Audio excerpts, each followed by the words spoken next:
Hello student, ये है class 10th और एनसीईआरटी पहला चैप्टर रियल नंबर और उसकी एक्सरसाइज 1.2 डिस्कस कर रहे हैं। ठीक है ना। तो यहाँ पे देखो बेटा, लिखा है express each number as product of its prime factor. ठीक है ना।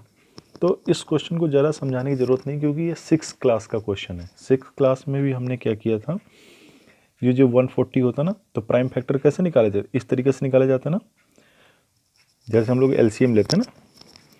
मगर यहाँ पे सिंपल एक ही नंबर है, तो प्राइम फैक्टर 2 से स्टार्ट करो, 2 से फिर 70, 2 से फिर 35, फिर 5 से 7 और ये 1। तो इसके जो 140 के फैक्टर होंगे वो क्या होंगे, 2, 2, 5, 7। अब यहाँ पे देखो दो, ये जो 2 और 2 दो बार है ना, तो इसकी पावर 1, इसकी पावर 1 है ना, तो क्या हो जाएगा, इसको लिख सकते हैं 2 की पावर 2 इंटू 5 इंटू 7। ठीक है। तो इस क्वेश्चन में सारे इसी तरीके के क्वेश्चन, जैसे 156 को भी हमें क्या करना है, प्राइम फैक्टर में ब्रेक करना है और फिर इस तरीके से लिख देना है। ठीक है ना, इसके प्राइम फैक्टर लिखना है। अब तुम अगर यहाँ पे भी लिख के छोड़ देते हो तब भी आंसर सही है। ठीक है बेटा। निकाला कैसे, ये देखो सामने हमने ऐसे निकाला हुआ है। ठीक है ना। ये तो आसान है क्वेश्चन, तो इसको समझाने की ज़रूरत नहीं है। अब इसी ये है 3825, इसके प्राइम फैक्टर निकालोगे तो ऐसे निकलेंगे। ठीक, ये अब यहाँ पे देखो 3 दो बार है, तो इसको लिख सकते हो 3 की पावर 2। 5 भी दो बार है, तो इसको लिख सकते हैं 5 की पावर 2 इंटू 17। ठीक है, ये हो गया प्राइम फैक्टर। अब यहाँ पे लिखा 5005, तो इसके प्राइम फैक्टर निकालोगे तो आ जाएगा 5 इंटू 7 इंटू 11 इंटू 13। सारे नंबर अलग अलग हैं, तो इनको तो किसी की पावर में लिख नहीं सकते, तो इनको ऐसे ही छोड़ दो।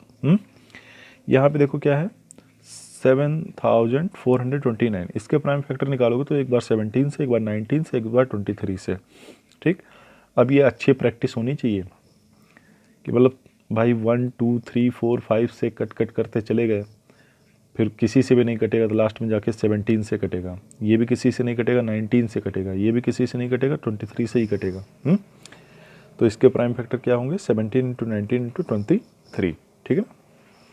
अब सेकंड क्वेश्चन है यहाँ पे, find the LCM and HCF of the following pair of integer and verify that LCM into HCF is equal to product of the two number. ठीक है ना। तो ये भी हमने छोटे क्लास में निकाला है, एलसीएम भी निकाला है, एचसीएफ भी निकाला है। ठीक है ना। तो यहाँ पर भी तुम्हें क्या निकालना है, एलसीएम एंड एचसीएफ। दो नंबर दिए हैं जैसे 26 एंड 91, तो सबसे पहले इनका एलसीएम निकाल लो, जिस तरीके से भी तुम निकाल सकते हो। ठीक है ना, हमने इस तरीके से निकाला, तुम जैसे भी निकालो। तो एलसीएम आ जाएगा 2 इंटू 13 इंटू 7, है ना। तो ये 2 इंटू 7 क्या होता है, 14, और ये 13, इनकी मल्टीप्लाई करोगे तो 182 आ जाएगा एलसीएम। अगर हम एचसीएफ की बात करें तो हमने इसको डिवीजन मेथड से निकाल दिया हुआ है। ठीक, तो डिवीजन मेथड से जब निकालेंगे तो एचसीएफ इसका कितना आएगा, 13। अब यहाँ पे देखो फार्मूला ये होता है। ठीक है ना, क्या फार्मूला होता है, LCM into HCF is equal to first number and second number. तो एलसीएम आया हमारा 182, एचसीएफ आया 13, फर्स्ट नंबर है 26 और सेकंड नंबर है 91। तो इधर इन दोनों की मल्टीप्लाई करो और इधर इन दोनों नंबर की मल्टीप्लाई करो, तो इनकी मल्टीप्लाई करेंगे तो आ जाएगा 2363, इधर भी आ जाएगा 2366। ठीक है ना। तो इसका मतलब LHS RHS के बराबर है। ठीक है ना, वेरीफाई भी हो गया। ठीक है ना। तो क्या करना है, एलसीएम निकालना है, एचसीएफ निकालना है और उनको इस तरीके से वेरीफाई करना है। वेरीफाई करने का फार्मूला ये है। ठीक है ना, एलसीएम इंटू एचसीएफ को जो मल्टीप्लाई करोगे तो वो किसकी मल्टीप्लाई के बराबर आएगा, फर्स्ट नंबर है सेकंड नंबर की मल्टीप्लाई के बराबर आएगा। ठीक है ना। ऐसे ही यहाँ पे क्वेश्चन नंबर सेकंड का सेकंड पार्ट है। ठीक है ना। अब यहाँ पे दिया है 510 एंड 92। ठीक है ना, 510 एंड 92, तो इनका हमने एलसीएम निकाल दिया, इनका एलसीएम निकाला तो 23,460 आ गया। अब जब हम एचसीएफ निकाल रहे हैं इनका, ठीक है ना, तो 510 के फैक्टर क्या होते हैं, 2 इंटू 3 इंटू 5 इंटू 7। 92 के क्या होते हैं, 2 इंटू 2 इंटू 3। ठीक, तो हमारा एचसीएफ क्या आता है, एचसीएफ आता है 2। ठीक है ना, एचसीएफ क्या आता है 2। तो फार्मूला क्या है, LCM into HCF equal to होता है first number into second number. तो एलसीएम आया हमारा इतना, एचसीएफ आया इतना। फर्स्ट नंबर कितना है 510, सेकंड नंबर कितना है 92। इधर इन दोनों की मल्टीप्लाई करोगे तो ये आएगा, इधर इन दोनों की मल्टीप्लाई करोगे ये आएगा। हम देखते हैं कि LHS RHS के बराबर है, इसका मतलब हमारा नंबर वेरीफाई हो गया। ठीक है ना। अब हम इसी के थर्ड पार्ट की बात करते हैं। ये भी वैसे ही है, 336 एंड 54। पहले इनका एलसीएम निकाल लो। हमने एलसीएम ऐसे निकाला, आ गया 3024। एचसीएफ को हमने डिवीजन मेथड से निकाल दिया, ठीक। तो हमारा एचसीएफ कितना आ गया, 6 आ गया। तो फार्मूला क्या होता है, LCM into HCF equal to first number and second number, है ना। तो एलसीएम हमारा इतना है, एचसीएफ हमारा 6 है, फर्स्ट नंबर ये है, सेकंड नंबर ये है। इधर इन दोनों की मल्टीप्लाई आ जाती है ये, और इधर इन दोनों की मल्टीप्लाई आ जाती है ये। हम देख रहे हैं कि एलएचएस आरएचएस के क्या है, बराबर है। इसका मतलब वेरीफाई हो गया। अब हम क्वेश्चन नंबर थर्ड की तरफ बढ़ते हैं। क्वेश्चन नंबर थर्ड में क्या है, find the LCM and HCF of the following integer by applying the prime factorization method. ठीक, 6 क्लास में इस तरीके का क्वेश्चन दिया था, वहाँ पर भी ऐसे ही था, क्योंकि वहाँ डिवीजन मेथड नहीं बताया जाता है एलसीएम एचसीएफ निकालने का, या वो प्राइम फैक्टर से ही निकालते हैं। तो ये क्वेश्चन भी बहुत सिंपल होगा भाई। ये 12 है, 15 है एंड 21 है। 12 के फैक्टर कर लो प्राइम फैक्टर, 2 इंटू 2 इंटू 3 आता है। 15 के करो 3 इंटू 5 आएगा। 21 के करो 3 इंटू 7 आएगा। तो इन दोनों में, इन तीनों में कॉमन क्या है, तो कॉमन है 3 को लिख लिया। अगर हम एलसीएम की बात करें, ठीक, तो हमें क्या करना पड़ेगा, जो नंबर बचे हुए हैं, जैसे 2 इंटू 2 बचा हुआ है तो 2 इंटू 2 लिख लिया। एक बार 3 लिखेंगे क्योंकि 3 कॉमन है, ठीक। और फिर जो नंबर बचे हुए हैं 5 एंड 7। कहने का मतलब ये हुआ कि एचसीएफ जब एलसीएम निकालोगे तो ये वाला नंबर तो रहेगा ही एचसीएफ वाला, ठीक। इसके सिवाय बाकी जितने भी नंबर बचे हैं उनको भी लिख लेना है। तो इस तरीके से हमारा आ जाएगा एलसीएम। एलसीएम कितना आ जाएगा, 420। इसी तरह सेकंड पार्ट में इसके 17, 23 एंड 29। भाई 17 के फैक्टर करोगे तो क्या आएगा, 1 इंटू 17। 23 के भी करोगे तो क्या आएगा, 1 इंटू 23। और 19 के भी करोगे तो 29 के भी करोगे तो 1 इंटू 29। अब 1 हमने जानबूझ के लिखा, वैसे 1 नहीं लिखना चाहिए। 17 का मतलब फैक्टर कोई होएगा ही नहीं। 17 का क्या हो सकता है, या तो कुछ 17 हो सकता है या 1 हो सकता है, इसलिए लिखा ताकि तुम यहाँ पे ये एचसीएफ पता लगे, है ना। जब कोई नंबरों में कुछ भी कॉमन ना हो तो क्या कॉमन होता है, 1, है ना। तो एचसीएफ क्या आ जाएगा, 1 आ जाएगा। एलसीएम क्या होगा भाई, ये कॉमन नंबर लिख लिया, ठीक। तो 1 की तो कोई ज़रूरत ही नहीं है। 17 इंटू 23 इंटू 29, इन सब की मल्टीप्लाई कर दो, ये एलसीएम आ जाएगा। थर्ड पार्ट इसका 8, 9 एंड 25। 8 के फैक्टर क्या होंगे, 2 इंटू 2 इंटू 2, 9 के 3 इंटू 3 और 5 के 5 इंटू 5। हम देख रहे हैं इनमें कुछ भी कॉमन नहीं है, तो एचसीएफ तो हमारा 1 आ जाएगा। एलसीएम की बात करें तो जब कुछ भी कॉमन नहीं, तो ये सारे नंबर उठा के लिख दो ऐसे और इन सब की मल्टीप्लाई कर दो, आ जाएगा आंसर 1800, और ये हो जाएगा इसका एलसीएम। बात करते हैं क्वेश्चन नंबर 4 की। तो क्वेश्चन नंबर 4 में देखो क्या दिया हुआ, given that HCF of 306 and 657 equal to 9, ठीक है ना। इन दोनों नंबरों का एचसीएफ दिया है 9, एलसीएम पता करो इन दोनों नंबरों का, ठीक है ना। तो हमें क्या करना है, हमें फार्मूला पता है कि एलसीएम इंटू एचसीएफ क्या होता है, first number into second number. LCM हमें पता करना है, एचसीएफ 9 दिया है, फर्स्ट नंबर कितना है 306 और सेकंड नंबर है 657।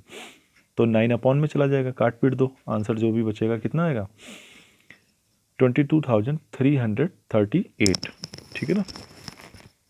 बात समझ में आ रही। तो इस तरीके से इस क्वेश्चन को कर लेंगे। अब क्वेश्चन नंबर 5 है जैसे, ठीक। बहुत सारी थ्योरी लिखी, लेकिन थ्योरी से घबराना नहीं। क्वेश्चन नंबर ये पूछा गया 6 की पावर n। 6 की पावर n का मतलब ये जैसे लिखा हुआ है 6 है और इसकी पावर में n कोई भी नेचुरल नंबर हो सकता है। मान लीजिए 6 की पावर 1 है, या 6 की पावर 2 है, या 6 की पावर 3 है, 4 है, 5 है, 6 है, 100,000, कितना भी है। क्या कभी भी 6 की पावर n, ठीक, का लास्ट डिजिट जो वंस प्लेस होता है क्या कभी 0 होगा, ठीक। कहने का मतलब जैसे 6 की पावर 1, अगर 6 की पावर 2 लिखता है तो इसका मतलब कितना था 36। कहने का मतलब यहाँ इस प्लेस पे क्या कभी 0 आएगा, ठीक। अगर हम 6 की पावर 3 रखते हैं तो कितना आता है 216 आता है शायद, है ना। हाँ, तो यहाँ पर भी देखो 6 और यहाँ पर भी 6, ठीक। इसी तरीके से कुछ और भी आ सकता है। तो ये पूछ रहे हैं कि क्या कभी भी 0 आ सकता है, ठीक है ना। तो हमें पता है कि भैया अगर तुम्हें कभी भी लास्ट में वंस प्लेस पे क्या लाना है, 0 लाना है, तो जो इसका फैक्टर है 6 का, ठीक, वो 2 एंड 5 होना चाहिए, ठीक है ना, 2 और 5 में होना चाहिए। जबकि हम इसको करते हैं, इसके प्राइम फैक्टर 6 के, तो आता है 2 इंटू 3, ठीक। तो हमने लिखने की कोशिश की है। वैसे तुम ये लिख सकते हो डायरेक्ट में अपनी लैंग्वेज में कि अगर इसके फैक्टर में, 6 के फैक्टर में 2 और 5 का कॉम्बिनेशन होता, ठीक है ना, तो ही लास्ट डिजिट जो है वंस प्लेस जो है वो कभी भी 0 हो सकती थी, अदरवाइज कभी भी 0 नहीं होगी, ठीक है ना। तो इसको लिखने का तरीका है, if any number end with digit 0 then it will be divisible by 10 और 2 एंड 5, ठीक। अगर लास्ट में 6 की पावर n में अगर 0 लाना है वंस प्लेस में, तो 0 का मतलब ये हुआ कि वो नंबर 10 से डिविजिबल होगा, और अगर 10 से डिविजिबल होगा तो वो 2 और 5 से भी डिविजिबल होगा। तो हम देख रहे हैं 6 को, 6 के प्राइम फैक्टर में क्या आता है, 2 इंटू 3, ठीक है ना भाई। 6 की पावर n को हम लिख सकते हैं 2 into 3 into n, but we can not see 5 is not, but we can see 5 is not in the prime factorization of 6 की पावर n। हमने जब इसका फैक्टर किया तो हम देख रहे हैं कि यहाँ पर 5 तो है ही नहीं, केवल 2 है। अगर यहाँ पे 3 की जगह पे 5 होता तो हम कह सकते थे कि हाँ इसका वंस प्लेस कभी भी 0 हो सकता है, मगर but we can see 5 is not in the prime factorization of 6 की power n, hence for any value of n 6 की power n will not be divisible by 5, therefore 6 की power n cannot end with the digit 0 for any natural number n, ठीक है ना। तो इस question को समझ गए होगे भाई। अब हम क्वेश्चन नंबर 6 पे चलते हैं। क्वेश्चन नंबर 6 ऐसे दिया हुआ है, 7 into 11 into 13 plus 13 and 7 into 6 into 5 into 4 into 3 into 2 into 1 plus 5 are composite number. हमें ये प्रूफ करना है कि ये क्या है, कंपोजिट नंबर है, ठीक है ना। कंपोजिट नंबर क्या होते हैं, कंपोजिट नंबर वो होते हैं कि जिनका 2 से ज़्यादा फैक्टर हो, ठीक है ना। जैसे प्राइम फैक्टर 5 है तो 5 के फैक्टर करोगे तो क्या आएगा, 1 और 5 आएगा, ठीक। हमें 2 से ज़्यादा चाहिए। अब जैसे 6 है, 6 के फैक्टर क्या क्या हो सकते हैं, 1 हो सकता है, 2 हो सकता है, 3 हो सकता है, और खुद 6 भी हो सकता है। तो वो कंपोजिट नंबर माने जाएंगे, और जो कंपोजिट नंबर नहीं होते वो प्राइम नंबर होते हैं, ठीक है ना। तो सबसे पहले हम इसको सॉल्व करते हैं, इस वाले नंबर को। अब यहाँ पे देखो 7 इंटू 11 इंटू 13 प्लस 13 लिखा है, यहाँ से हम 13 कॉमन ले लिया, यहाँ से ये 13 इनके पास है यहाँ से, तो इधर इस प्लेस में क्या बचेगा, यहाँ पे बचेगा 7 इंटू 11, ठीक, और यहाँ पे बचेगा 1, तो ये हो गया 7 इंटू 11 77, और प्लस 1 क्या हो जाएगा 78, इसके 13 से मल्टीप्लाई करोगे, ठीक, तो क्या आएगा 13 इंटू 13 इंटू 6, ठीक। तो there are more than 2 factor, so given number is composite number, ठीक है ना भाई। हमने ये यहाँ पर जो भी 13 इंटू 78 की मल्टीप्लाई करते तो जो भी नंबर आता उसको हमने फैक्टर करके दिखाया कि उसका फैक्टर क्या है, 13 है और 6 के फैक्टर क्या होंगे, 2 इंटू 3 होंगे। तो there are more than 2 factor, so given number is composite number, बस सिंपल। यहाँ पर देखो 7 into 6 into 5 into 4 into 3 into 2 into 1 plus 5। अब यहाँ से क्या करोगे, यहाँ इधर 5 है और इधर भी 5 है, तो 5 हम कॉमन ले लेंगे, तो अंदर बचेगा 7 into 6 into 4 into 3 into 2 into 1 plus 1। इन सब की अगर हम मल्टीप्लाई करें तो आ जाता है 1008, और ये प्लस 1 तो आ जाएगा 1009। बाहर इसकी मल्टीप्लाई करने की ज़रूरत नहीं है, तुम देख सकते हो कि यहाँ पे 5 है और यहाँ पे ये नंबर दिया हुआ है, और एक 1 भी होता है, तो यहाँ पर भी क्या है, so it is a composite number, ठीक है ना। बात समझ में आ रही। तो कंपोजिट नंबर हमने लिखा भी है कि any number which is divisible by 1 और itself and by 1 more and by 1 more number then it will be a composite number. 6 की बात करें तो 6 इज डिविजिबल बाई 1 से, 2 से, 3 से और 6 से। ऐसा नंबर जो 2 से अधिक नंबरों से डिविजिबल हो वो क्या होता है, कंपोजिट नंबर होता है, ठीक है ना।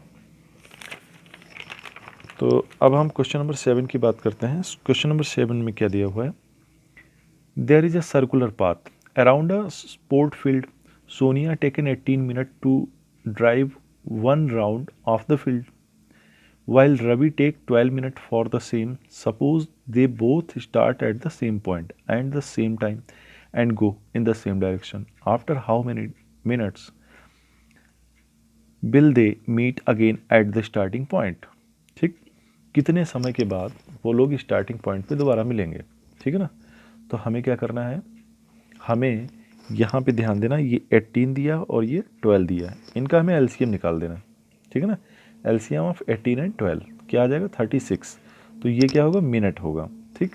तो इसका मतलब भाई देखो, एक सर्कुलर पाथ था ऐसे करके, और मान लीजिए इस पॉइंट से रवि और सोनिया, क्या नाम है इनका, सोनिया ही नाम है, हाँ, रवि और सोनिया, ठीक, यहाँ से स्टार्ट करते हैं दौड़ने के लिए, ऐसे इसके चक्कर मार रहे हैं ऐसे, ठीक। रवि क्या करता है, सोनिया क्या करती है, 18 मिनट लेती है, ये 18 मिनट लेती है, और ये 12 मिनट में ही एक चक्कर पूरा कर लेता है। तो सेम डायरेक्शन में दोनों एक ही समय पर स्टार्ट करके घूमते, तो भाई रवि जो है वो जल्दी जल्दी दौड़ेगा, सोनिया थोड़ा पीछे पीछे दौड़ेगी। तो कितनी मिनट के बाद वो दोनों फिर से इसी पॉइंट पे मिलेंगे, तो कितने मिनट के बाद मिलेंगे, 36 मिनट के बाद दोनों इसी सेम पॉइंट पे मिलेंगे। तो लिखा है therefore Ravi and Sonia will meet together at the starting point after 36 minute. तो ये हो गया एक्सरसाइज 1.2, ठीक है बेटा।